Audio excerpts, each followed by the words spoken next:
I am Steven Shomler, Culmination Brewing. With me is an incredible special guest, David Stodd. David is a very gifted Portland artist. And I think you are you and your lovely wife are incredible, passionate Culmination fans. That's true. Very true. And you've been coming to Culmination since like the very beginning, since 2015. Yep. For a long time. That this June of 20, what year are we in? 24. June of 2024, we're going to celebrate their 9th anniversary. Yeah. So you've been hanging around this place 9 years. And I love Faders. We're drinking Faders now, but your favorite beer is one dear to my heart. What's your favorite Culmination beer? 4 and 20. 4 and 20, yes. In fact, I don't want to give away any secrets to get you in trouble, but you blew the keg this time. I know, but probably not the first time I've done that, too. The final keg of 4 and 20, I think you had, I think I was bartending that. I think you had 14 pours. No, I'm just kidding. But I felt so sad when I only could give you a little bit because the keg blew. Yep. We'll make more again next year. Okay. I got to tell you, David, I walked in here to Culmination about a week ago, and I stopped in my tracks. And I rarely am lost for words, and I usually keep moving. And I just stopped, and I was speechless. And the other day, someone said it just perfectly, that with your art hanging here at Culmination, it feels like a home. It feels incredibly welcoming. Well, thank you. And you put up about 15 paintings, roughly. Yeah. And I walked around and looked at them, and I got to be honest, I'll tell you something awful. Like, art is fine in my world. It's like, okay. But I looked at your art, and I loved it. And we've made life a little difficult for you. We just put it up. We already sold 4 of your paintings. Say 4. 4 gone. Yeah. So if you like David's art and there's not a for sale sign, just come right up the register. We'll sell it. We'll collect your money, and then all the proceeds go directly to David. And I'm so excited about your art and what you put together. And so the style of art that you have up here and the style that you paint now there's a history. Your art, what you've done has gone through different phases, but now you do a lot of urban scenes of Portland. Yep. Urban scenes of Bend. Yep.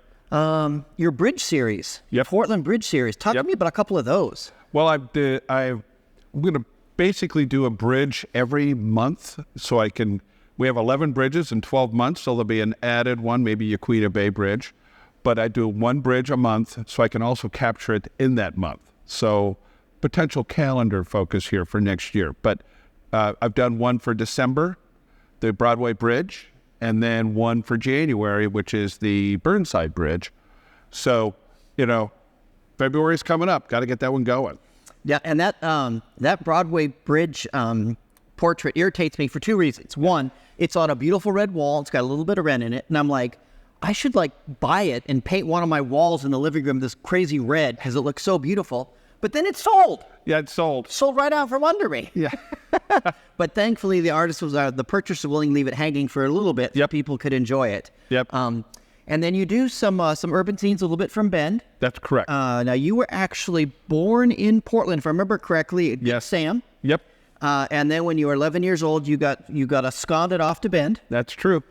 So you do a little bit of Bend scenes. Yep. And then you do some historic scenes, like you did a Jansen Beach scene from like the 1940s. Yeah. Neither of us were around, but it captures the aesthetic just perfectly. Yeah. I had an old printer book that had this spectacular photo of the giant Olympic pool there.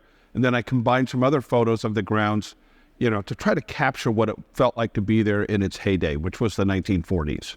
Essentially. So a lot of beautiful urban scenes. There's one of the Crystal Ballroom. That's correct. That you just hung up to replace the ones that people have been buying and taking off our wall, those darn people, which I'm so happy that we're celebrating a local Portland artist and helping David. You don't have a gallery yet. No. But we're hoping to get you there. But then you also do a couple paintings of dogs. Yep. I do pets. And then paintings. you do like a hybrid, like pop culture and sports. Yep. And then pop culture. You have a Jimi Hendrix painting hanging in the hallway. Yeah. The theme being 1969 and all the events that were going on that year, which, Woodstock and the iconic moment where he did the national anthem on the final act of the Woodstock Festival.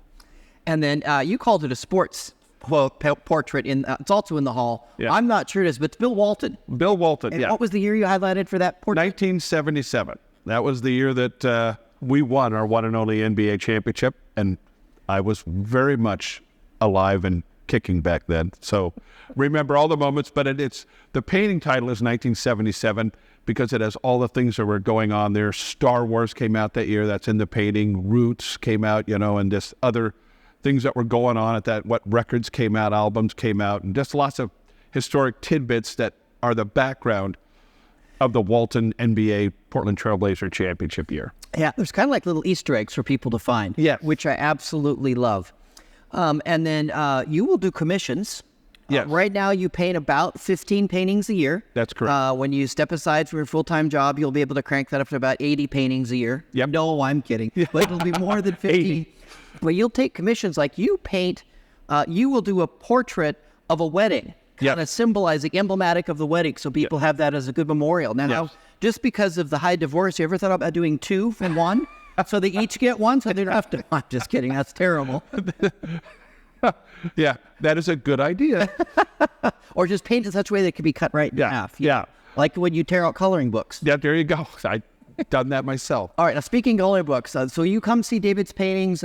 They can go to your website, David Stodd, STODD-art.com. That's They can correct. see more of your work. You have an Instagram page, David Stodd Art, which is incredible. You also have a Facebook page, David Stodd Art. Yep.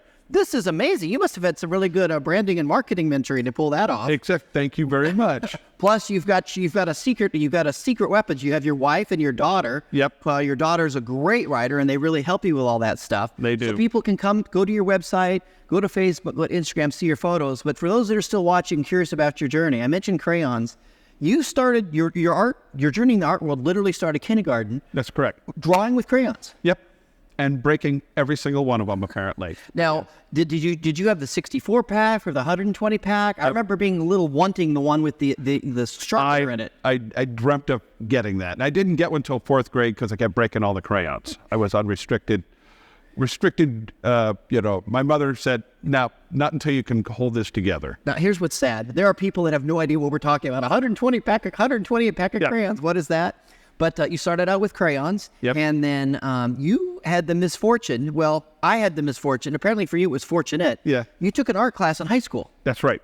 And what was the first mediums they had you working on in that art class? It was charcoal and pencil, of course, drawing, and I made some jewelry, did a lot of stuff like that. So you liked drawing in pencil and Oh, charcoal. yeah. I did it. I hated it. I hated the art teacher. They had me draw like a dog, and it looked like either a dead tree or some crazy coyote. It was terrible. Yeah. I'm just not wired that way, but I have huge appreciation for those that are. And then you went to college. You started out at... Central Oregon Community College. And then you finished up at Oregon State. Oregon State University. But at Central Oregon Community College, you're in Bend, and you're a freshman in college, and you have to take yet another art class. Yep. And so as much as I hate that art is mandatory in schools, I'm so glad because that's where the first time you actually painted oil was in an art class at college. Right. Exactly. Yep. At COCC. All right. Central Oregon Community College. And did you love it? I loved it. Loved it. Loved it. Working with all those mediums there, stretching, learning how to make your own canvas, and that all just sounds like absolute hell to me. But I'm so glad that you love it because I love looking at your art.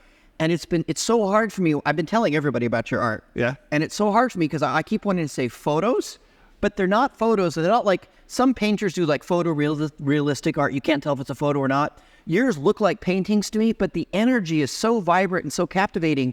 They feel like photos to me. I love photos. Yeah. So yeah, it's a lot of fun. It's my passion, and it takes a lot of work, but I'm willing to put in the time.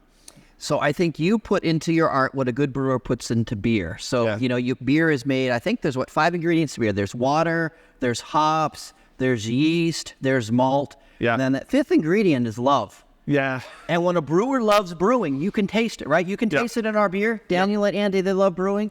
And I can feel it when I look at your art. I can feel your love for painting. Yep. So it's incredible. Thank you so much for blessing us with your art. And your guys, your family comes all the time. You and your wife come in. I love seeing you. I smile so big. Yeah. And I got to give a shout out to Kyle. Yeah. Very important person on the Culmination team because Kyle's the one that said, "Oh, that guy David, he's so cool." I said, he's an artist." And I go, "He is?" He goes, "Yeah, he's a great artist." He says, "You should bring his art in." I said, "I'm on it." Yeah. And so thank you, Kyle, for making that happen. But cheers to you, David. Thank you so much for sharing your stuff with us. My pleasure. This is the best brewery in Portland, has been for years. All right. Cheers, everybody. Cheers.